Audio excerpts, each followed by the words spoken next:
Hello, thank you so much for clicking on this video. So my name is Amelia and I am going to show you today what was in my first share of my community supported agriculture or CSA share of the season here in New York City, in case you're curious. This was received in the middle of June, and then yeah, let's get into it. So the first item I received were some turnips. We also got fresh radishes, which I actually don't cook with very much, so I was excited to receive these so that I could try something new. We got some fresh spinach here, and I thought it was really interesting to see how spinach comes straight from the farm with all the roots on it and everything. Of course, my favorite herb in the entire world, some beautiful fresh cilantro. We also received a fresh head of lettuce. I don't know why I'm saying fresh so much. Of course it's fresh. It's direct from the farm. These were some red scallions, which I was so happy to get because I'd never seen these ever and I didn't know they were a thing. So good to try something new. And I opt into the fruit share as well, which you can add onto your plan if you are a part of my CSA. So this was 2 pounds of Jonah Gold apples. These are 2 pounds of Cortland apples. And I'd never tried either of these before, so that was nice. The Jonah Gold are a bit sweet, the Cortland a bit tart.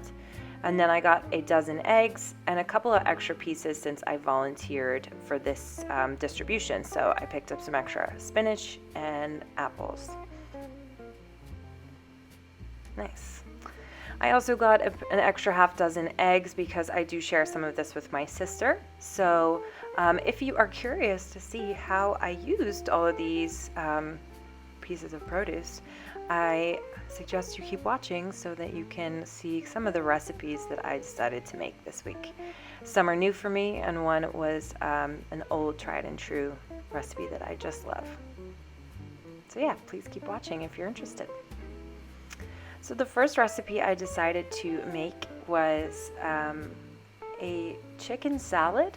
If you've ever tried I think it's called the curry chicken salad from Trader Joe's, I was trying to recreate that on my own.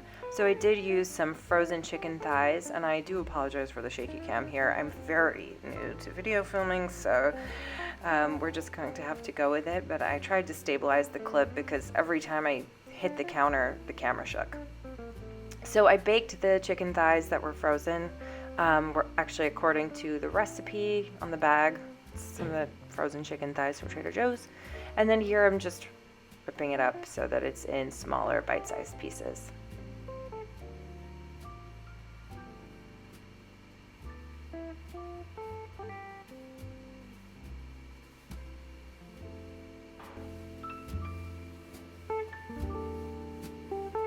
Thank you, girl. Then I'm just going to add all of the chicken to a bowl, and on top of that we will add all of the things that we want to mix in. I will put the approximate recipe in the description box if you decide you want to make this as well. To me this came out really good, so I think you'll like it if you like these kinds of flavors. So as you can see here, I am adding in some celery. I thought it would be nice to have a little bit of some crunch in here, and this was not part of my CSA share, but I just picked up a little extra produce on the side. I also added in some of these red scallions because I thought they would be a perfect way to get some of that oniony flavor that I like, just mildly so, into the recipe here.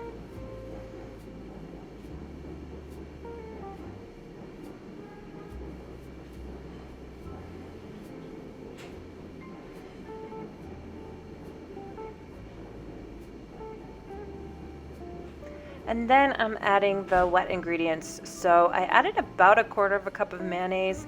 I wasn't sure exactly how much I would need, so if you're not sure, err on the side of caution and add less, and then just, like you can see me here taking some away. Be careful with these creamy ingredients because once you add them in, it's hard to get rid of them. It's like blush. If you put on too much, you're kind of screwed. So layer is my suggestion. So I'm adding actually 1/4 cup of mayonnaise, 1/4 cup of Greek yogurt, and then you could see me adding some Dijon mustard, some cumin Here I'm adding curry powder, about, I think, end up with about a tablespoon or so. We are also going to add some ginger.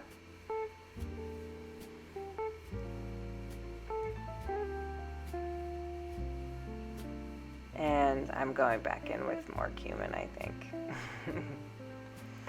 I'm also adding some fresh lemon juice, just to give it a little bit of an uplift here. Could add vinegar too if that's what you have, but I had lemon and I wanted to add that to brighten everything up a little bit.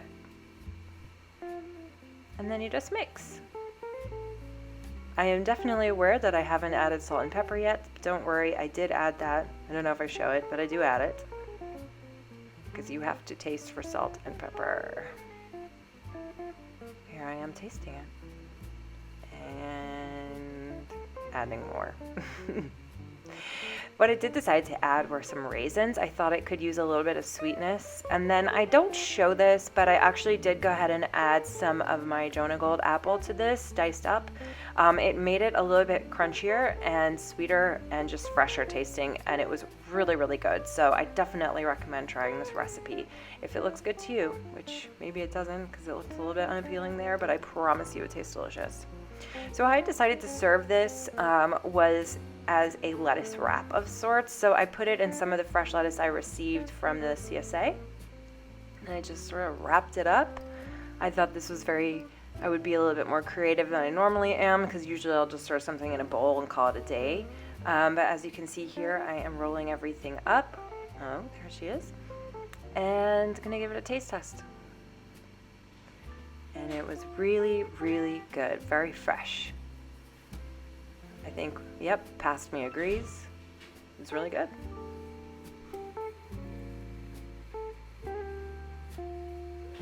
And another one, yeah. What can I say? Super fresh. It's really good. So then I took this away to finish up, but I did also use it as the topping of a salad later in the week. So I just cut up the lettuce because I wanted to take it with me to work and put the chicken salad on top. All right, so this takes us to our next recipe, which was a bit of something different for me. I do really like to bake, but yeah, I had never tried something like this, so you'll see what it is in a bit. Here I am adding all of my dry ingredients to make a pie crust, so some flour and a couple of other ingredients that I will link below. And then, of course, you have to add your butter. So this was kind of like a short crust, pie crust kind of thing. I added in quite a bit of butter, which you'll see here. And then to mix it up, because you want to keep the butter cold, I ended up using fork and I think knife at some point, just to keep everything from melting.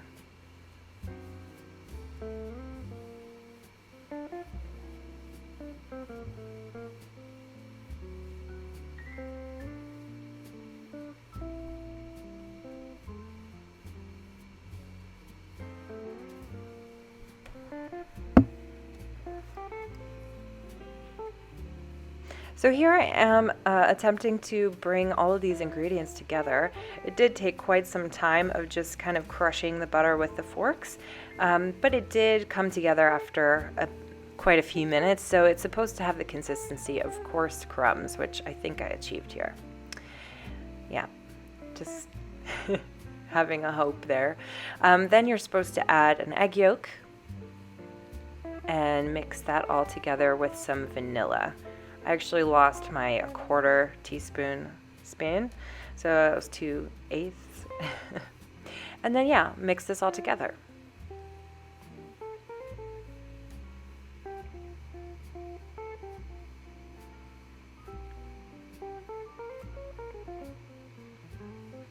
And of course, to bring everything together into a dough, you want to add some ice cold water. It took me quite a bit of adding here because I'm not a big pie crust maker, and I don't bake a lot of pies in general, so I was trying to be really cautious. I did end up adding water very slowly, but of course, as you can see, eventually everything did come together. So I will do my best and put the measurements of what I use down below in the description.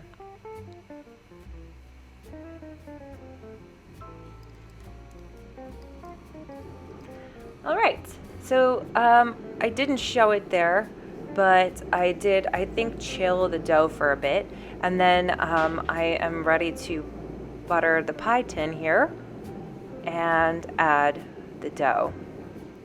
I did lose a few clips, unfortunately, because I realized too late that my phone was set to record clips. I was recording on my phone. I was set to record on such high quality settings that they were taking up so much space, and I kept running out of space. So I lost the clip of baking the pie crust, but of course I'll put the directions below. And now I am cutting up some of my Cortland apples here, which I'm going to use as the showpiece of the pie. I tried to do this according to the recipe, but my goodness, it was really hard. I ended up just chopping them instead of grating them on a mandolin, 'cause I didn't really have one. And then, yeah, it worked out just fine. So chop away, I say. And then I did add this thing here. Oh God, what is this called? Frangipane. I had never made this before. I ended up having to buy something called almond paste. And I think if you're gonna make this recipe, skip this part. I thought this was gonna be cool and fun and add some nice dimension to the tart. But it ended up making it a lot harder to bake, and we'll get there, but you will see it didn't really come out the way I had hoped. But anyway, after I added the base layer, and in the original recipe, I think they just say to add like some sugar and cinnamon to the bottom of the pie crust once you bake it. But anyway, I'm going in and placing my apple slices, which was actually super fun and very therapeutic, and it looked really professional. So I just wanted to leave this clip in of me putting it all together because it came together so nicely. You just sort of layer them over each other about by half or so, and yeah, you end up with this beautiful tart at the end of it. I was super impressed. And then, of course, when you get to the very end, the middle of the pie, or the tart, I suppose, if that's what this is. I don't really know. You end up with a really small area, and so the apple slices do break if you try to do them just like that. So I ended up microwaving them in some water to make them more flexible, and that is done. So what I'm going to do now as a finishing touch is bust up some cardamom pods and turn some of the cardamom into a nice powder. I really like cardamom. I think it's a super fresh herb that adds, it's a spice. Okay, that adds a lot of dimension to dishes, so, and you can use it in savory or sweets. I really thought this would be nice on the apples, but honestly, at the end of it, I didn't really taste it all that much, so I could have probably stood to use a few more pods. I'm adding some sugar and some salt, and I'm just gonna mix that mixture together and sprinkle it over the tart.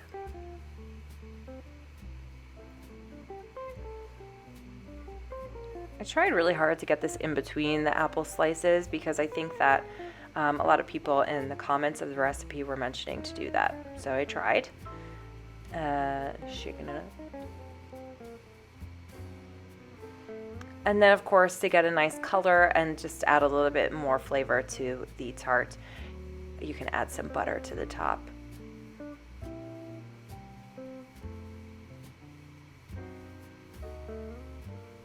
And then this guy goes into the oven for a lot longer than I put it in for because I did not adjust the timings for that frangipane layer. So, oops. I will link, I got the recipe for the frangipane from Samino Surat's cookbook, Salt, Fat, Acid, Heat. And I probably should have cooked it according to her recipe, not the one that I actually initially found because I mixed two together. But anyway, it looks quite impressive. So here it is coming out of the oven. I'm going to show you and then instantly regret that because the butter was sizzling. And then adding the finishing touch, which is a apricot glaze. All I did here was add some water and apricot jam to a pan and just cooked it down. And then I'm just going to paste that onto the top so that it has a nice little sheen to it. Please don't make the mistake I did, which is getting chunky apricot jam. Go for something a little thinner because then you won't have all this like chunkiness. All right, moment of truth. Doesn't it look so nice though? I swear I want to make this again the right way.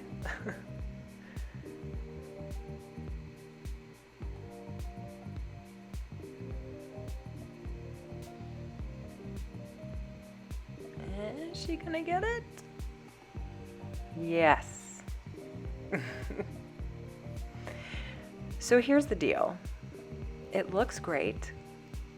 It tasted great, but, oh, of course I have to add a little ice cream because apple pie, well, apple tart and ice cream, it just goes so well. It's hot and fresh out of the oven. So here's the deal. The frangipane layer was not fully cooked. I did end up putting this back into the oven for probably another 40 minutes or so. But it tasted great. The flavors were really nice. And here I am trying to convince myself that it was done, but not really sure because I've never had frangipane before. And yeah, it was quite wet still. There she goes. She's not sure, but another try.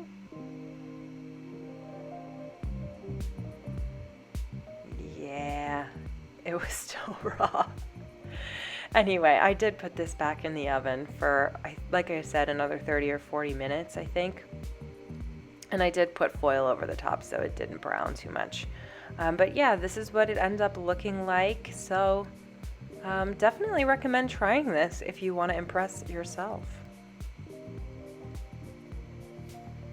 All right, the final thing I'm going to show you guys today is one of my new favorite recipes that I've been making for about several months now that I just love, and it is Mujaddara. So it's a lentils and rice-based dish from Lebanon, I believe. So first you add some garlic cloves and bay leaves to a pot.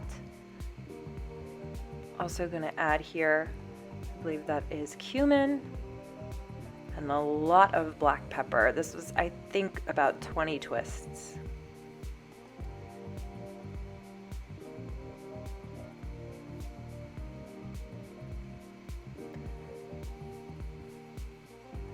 And then we add the water. So this ends up being 5 cups. That was 2, 4, and 5. And then we're going to bring this water up to a boil. Oh, I think I'm adding some coriander here. Yeah, just a little coriander.